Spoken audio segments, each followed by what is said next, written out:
This is the Content Strategy Insights podcast, episode number 176. The content design team at LinkedIn is small by industry standards, especially when you look at the number of products they support and the size of the overall organization. Matt Hayes and his colleagues have to be truly strategic to ensure that their content work makes the outsized contribution that it must.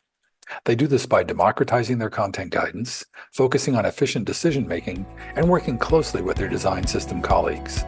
Welcome to the Content Strategy Insights podcast, where accomplished content strategy experts share their wisdom with our friends in the content community. Our mission is to democratize content strategy, to make its principles and practices accessible to everyone. And now, here's your host, Larry Swanson. Hi, everyone. Welcome to episode number 176 of the Content Strategy Insights podcast. I'm really happy today to welcome to the show Matt Hayes. Matt is a staff content designer at LinkedIn. Welcome, Matt. Tell the folks a little bit more about what you're up to at LinkedIn these days. Hey, good morning, Larry. Thanks for having me on today.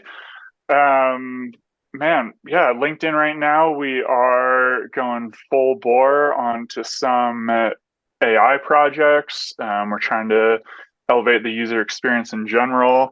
I've been working on the enterprise side mostly. Just really trying to help people, hire the best people as quick as possible. And that's what we're working on at LinkedIn right now. We didn't talk about it in our run up to the show, but you mentioned AI, and all of a sudden I'm like, oh, duh. It's kind of a thing these days. What's cooking with AI at LinkedIn? Are you, especially as it pertains to content design? Yeah, I think it's a really interesting time because generative AI is very good at writing very mediocre words. We have this big, I think across the tech space right now, there's this big question of like, how is this going to change like word generation, basically? Are we is AI going to be able to do it all for us? Is it is it going to take over like interface content jobs? Is it going to take over blog post writing jobs? Is it going to churn out the exact same thing for every topic, and it's going to be really see-through that it's generated by AI and no one's going to want to read it? Are we going to have, like, on social media sites, are we going to have bots creating posts and then bots writing response to those bot created posts, and just a general devolution of human interaction? I'm not sure. I don't have any of these answers, but it's an exciting time for sure. I hadn't thought about AI that way. We can all just go home and just watch the bots converse with one another and hopefully still draw a paycheck. But one of the things, we actually had a chance to work together a couple of years ago on word stuff. And that, one of the things that makes me optimistic about the future of humans in the loop in this AI dominated world is that things like, I've not seen a chat agent, chat GPT or any of the LLMs they're good at like mimicking word stuff, but I don't see them being really good at the intellectual word nerdery that goes into things like the content design guidance that you provide at LinkedIn. Does AI figure into that at all for you, or do you still see like content design guidance as like a pretty much human thing at this point? Well, I think that the decisions are still very much within the human realm. The way that a professional writer, and especially a team of professional writers, thinks about all the nuances of different word choices and how those will affect like human emotion, thinking about where someone comes into an experience, where we want them to go, what their mental state is, and how we should communicate with them in that moment. I think those nuances at this point are beyond an AI platform. I do think that there's a space for AI to help some of the governance. And like if we have certain guidelines that we've created, I think that there is certainly a space for AI to like read through all the copy and make sure that we have a consistent word choice for a certain button or something like that. But yeah, I see AI as more of a governance tool as opposed to like a decision maker or even a decision collaborator. Yeah, that makes a lot of sense especially when you think about the subtleties that underlie the decision making, and I think a lot about like what's the right role for AI, and it's like usually in that sort of like the grunt work, like reading all the docs and make sure they line up with the guidance. So yeah, that's but tell me about I know you've got pretty well developed content design guidance that you've created at LinkedIn. And it's not just for you all in the content design team. And one of the themes of this podcast is democratization. And I know you're big on that in your content guidance at LinkedIn. Can you talk a little bit about that? Yeah, sure. So our content design team at LinkedIn is relatively small based on the size of our design team and just the like breadth of product that we attempt to have an impact on. So our guidelines are not only for our team of writers, but we also just have to acknowledge that there are a lot of other people at LinkedIn that end up writing something that ends up on the interface, right? And so sometimes that's a PMM, frequently that's designers, it can be engineering or maybe even a PM. One of the things that I like about the LinkedIn culture is that we're all there to pitch in. And so, if a project just doesn't have content design allocated to them, it's just a reality that that other people are going to have to write for that product. So when we wrote the content design guidelines, it was, acknowledging that was a reality of our situation. And so I wanted to write them in a way that allowed everyone, whether they were just excited to geek out on words or not, or maybe they just wanted to write quality content, it allowed them to raise the bar on their writing and do it in a way that was approachable for someone that wasn't a professional writer. Mm-hmm. And then also, I think part of your duties there are working with enterprise in an enterprise setting, working like on the design system and other sort of ways. It sounds like, is that a way to kind of operationalize some of this democratization, to throw a whole bunch of syllables in there? Yeah, maybe we can get some acronyms in there too or something. Really, really get me following the sentence. Yeah, so my IC work on the enterprise products has been really helpful in writing these guidelines because I see the gaps. I will be writing copy and I'll think, I wonder if we have a standard for this, or like this is a decision that I've made, but now I'm going to need to articulate why I made this decision to stakeholders, to cross-functional partners. It would be really great if there was a guideline that said this is how we do it at LinkedIn, and that would help me, like articulate that decision easier. So I think they do play off of each other really well because I'm able to see, like I said, the gaps. Anything that we don't have guidelines for will come up in my IC work, and then I'm able to go and bring that to the team and triage. We have like a whole process for writing these guidelines. It's not like, oh, on a Tuesday afternoon, Matt decided he needed this guideline, so like let's write one. There's a whole triage process and team meetings and discussion, and make sure that we're creating high quality guidelines that not only work for like one part of the product, like enterprise say, but also for everyone else around the product. Yeah. As you talk about that, I'm curious about how you prioritize that queue. Like, is it, you said you have a triage process. How does that look? What gets elevated, I guess? Yeah.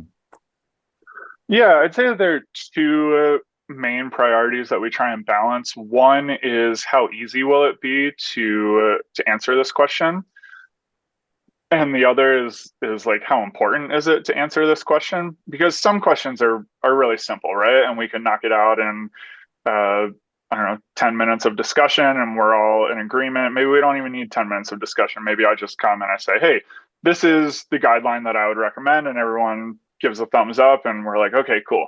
And so I don't see any reason for that to sit at the bottom of a list. And it's like, we could have just checked this off and moved forward and, um, yeah, moved on to the next one.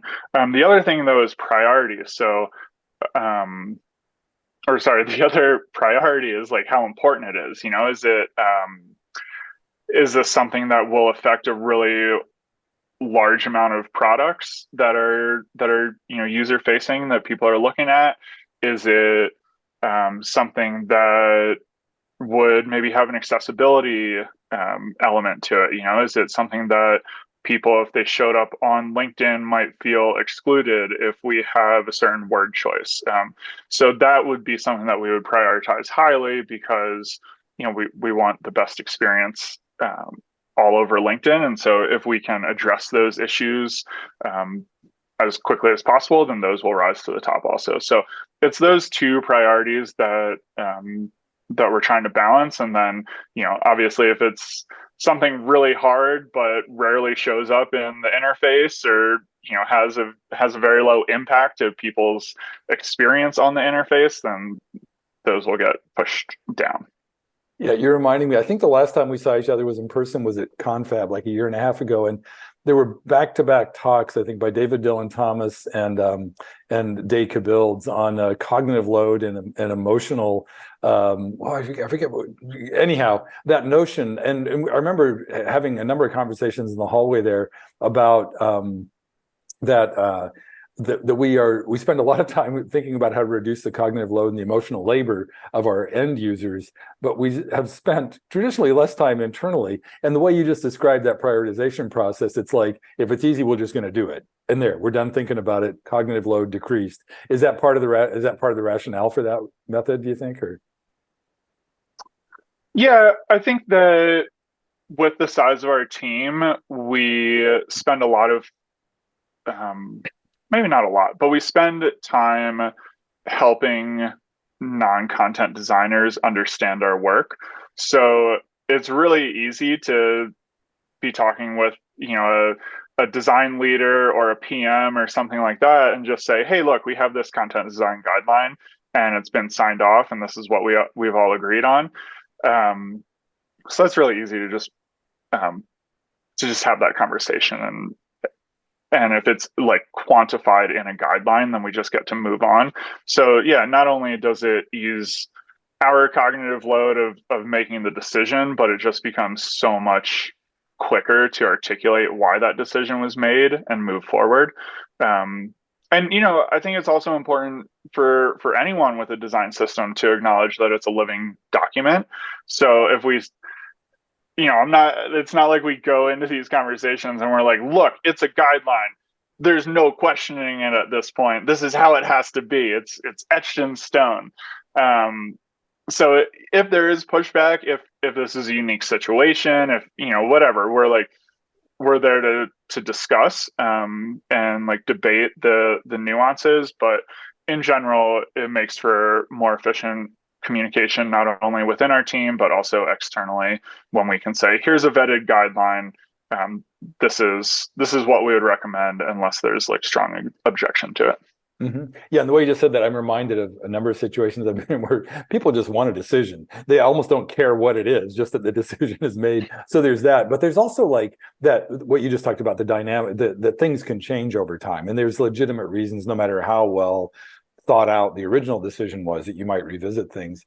How does that show up in the design system? Like, is it just in documentation, or do you do like additional communication with the designers and the other folks you're reaching out to? Yeah, we have done changes to our content design guidelines, and we've announced them. We were doing it on an annual basis. I think that there's a line to walk there where there should be some reverence for your guidelines, and also there should be an acknowledgement that they're able to change, right? So we didn't want to just be changing these ad hoc, like, oh, we saw this other situation, maybe we should change that guideline. And if that happened, and if we started publicizing that, I was concerned that it would just degrade the reliability of our guidelines.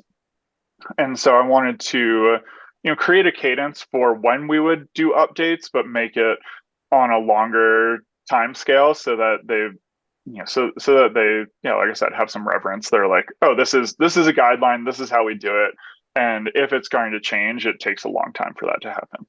Yeah, now that I think about it, you mentioned a couple times in this conversation, like the sort of the culture at LinkedIn and how folks operate. But I'm wondering if there's also like, in addition to that, like principles from from the C-suite or from the like other leadership, just saying like, yeah, we're about X, Y, and Z, and if that kind of executive guidance informs things at all. I mean, I think any sort of executive presence and guidance like informs the culture. I wouldn't say that we've had. I don't think that that's weighed into our content design guidelines or like the way that we've debated them or moved through them much. At least not consciously. Mm-hmm. Yeah, no, just curious. And hey, and the foundation of all that, and I want to return to the word nerdery part of this because that's such a, it's just a thing for content designers in general. But the way that manifests like day to day, like you whatever the occasion to visit or revisit a guidance decision, can you walk through like an example or two maybe of some particularly like sticky or interesting cases where the word choice was like maybe a lot of deliberation or maybe even not a lot, but something that was like that, but also something that maybe had an impact where you immediately saw like, oh yes, that's definitely a better way of saying that. Yeah. Let's see. So we had a discussion about our call to action that lets you, I'm trying to find a way to say this without giving away the decision, but that lets you like expand content, that lets you like see or view something else, say. So yeah, I think part of the challenge being a content designer at LinkedIn is that given the like how long the product has been around, our team is fairly new. I know this happens to a lot of teams on a lot of products. This isn't unique, but it means that there's just a lot of legacy content there, right? And like there's button text that has just been there forever, and it's there because someone wrote a button text one day and just moved on with their life, and then for the next 5 years, everyone just copied that button and it ended up everywhere. And this was, before there was a priority on, maybe even before a priority on design, definitely before a priority on content design.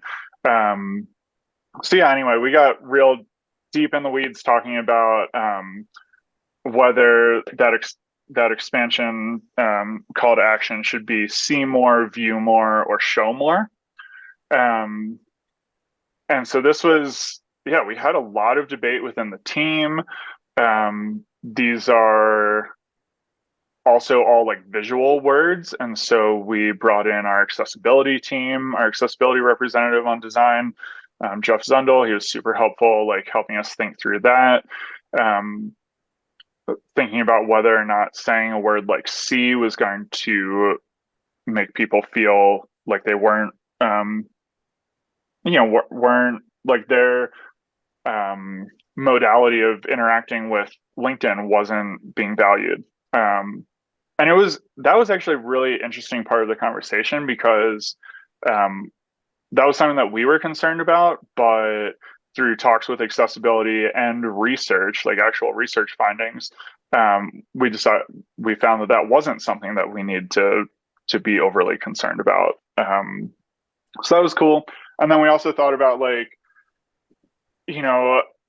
I see something, I view something, but you show me something. So there's like, different, different people are speaking on each of those. We thought about how, who is speaking on the LinkedIn interface, how we want to maintain that structure. So yeah, it was like such a simple little thing. It was just in our CTAs forever. Oh, another thing that we thought about also, I should mention, is the character count. On a social media feed, every single character of the interface means something because it leads to truncation of user content. And so just that one extra letter of C being 3 characters or view and show being 4 characters was something that we had to like debate with the feed team and say, like, we think this, we were advocating for show. We said, like, we think this is a better experience and more consistent and just like maintains the brand on the interface better. But then we had other people that were like, but if we can get one more character of user generated content on the feed instead of truncating at that point, they saw value there. So yeah, a lot of collaboration and discussions around this one, I guess those 3 words, deciding on one of them. Super fun to, as a content design team, to be able to dig into that sort of stuff. Yeah, that is, as I'm thinking about that, and now I'm wondering, like, just adjacent to that, have you and the rest of the design team ever done like articulated the voice, like who's reading the feed? Are you reading, as like you kind of alluded to that in your answer, is it you reading the feed that's what guides the language in it, or is the feed being read to you by LinkedIn? Does that make sense? Have you thought about like what is the voice of the feed? Yeah, interesting. That was not part of the discussions. Yeah, and I guess if I responded to that, it would just be my singular viewpoint. So no, that was not part of the discussion. I have my own opinion, but before debating further, I probably shouldn't say that as a representative. Yeah, no, exactly. I won't put you in I won't get you in hot water, but I've spent a lot of time recently with conversation design folks, and they're always thinking about like what the agent, like, does it have a persona or is it just this bland thing? They give more. And I think in that medium, in that channel, it's more of an issue. I think a social media channel, feed is like kind of an established thing. I think we're all, like, just that fine tuning around the language is probably where we're at with that kind of thing. I want to talk a little bit too about, I know you've been in the time I've known you, you've been in both IC roles, individual contributor roles, and in leadership roles. And you seem to me from the outside equally comfortable and capable in both. How do you navigate and negotiate that? And do you have like a favorite, I guess?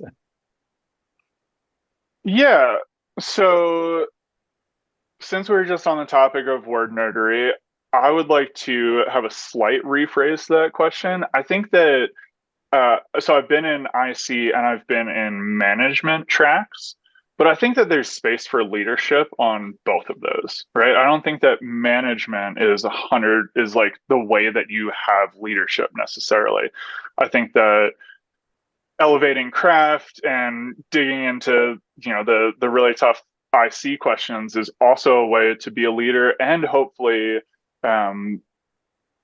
hopefully there's a space to be a leader to other ICs as an IC, right? Like you can, as a senior IC, you can be the person that other ICs come to, right? And like regardless of level, I would say it can, you can debate up and down the org chart. I don't think that matters. You can be like, hey, I think X person has a great perspective on this thing, or we have someone at LinkedIn that comes from a conversational design background, so like lean on her for those inputs. I just think that there's like so many opportunities for leadership, and so I just wanted to geek out on that word choice for a moment.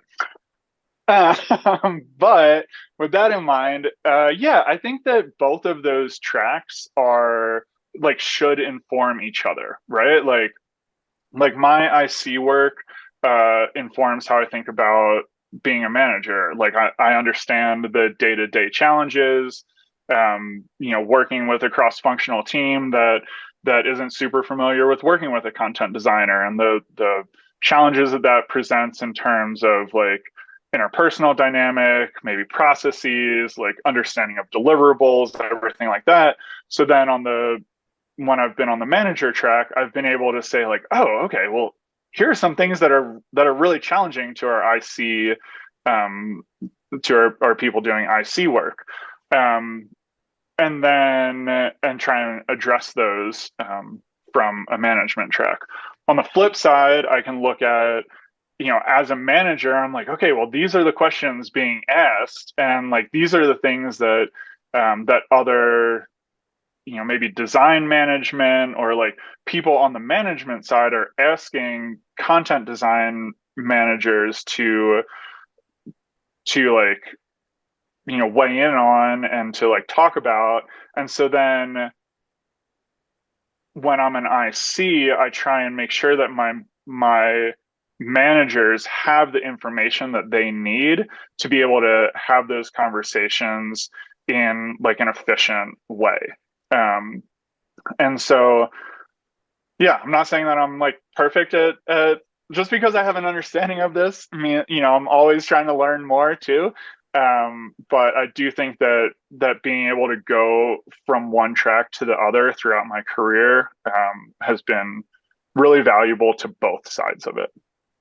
Yeah, no, and I love having your perspective on that, because this comes up all the time in conversation online about that, and I love also that you make the distinction between management and leadership. I think that's super important. Hey, Matt, I can't believe it. We're coming up close to time already. But before we wrap, is there anything that's come up in the conversation that you want to circle back to, or that's just on your mind about content design that you want to make sure we talk about before we wrap? No, I don't think there's anything that's been that I'm super excited, or that you haven't asked about. Yeah. So Wow. Really enjoyed the So conversation. I've achieved some kind of interviewing gold star or something, but no, that's great. Well, that's cool. And I think like any meeting, I appreciate giving people a couple minutes back. But hey, there's one last thing. What's the best way, if folks want to follow you or connect online, what's the best way to connect? Yeah, well, I work at LinkedIn, so that would be the obvious way to connect with me. I'm on there, Matt Hayes. Yeah, on LinkedIn, and I have some like portfolio links and stuff like that on there too, if you want to go down the rabbit hole. Nice. Well, thanks so much, Matt. Super fun to catch up. Thank you, Larry. It's been great talking with you again. Thank you for listening. If you can think of a friend who might enjoy this episode, please share it with them. And please join us again for our next content strategy interview.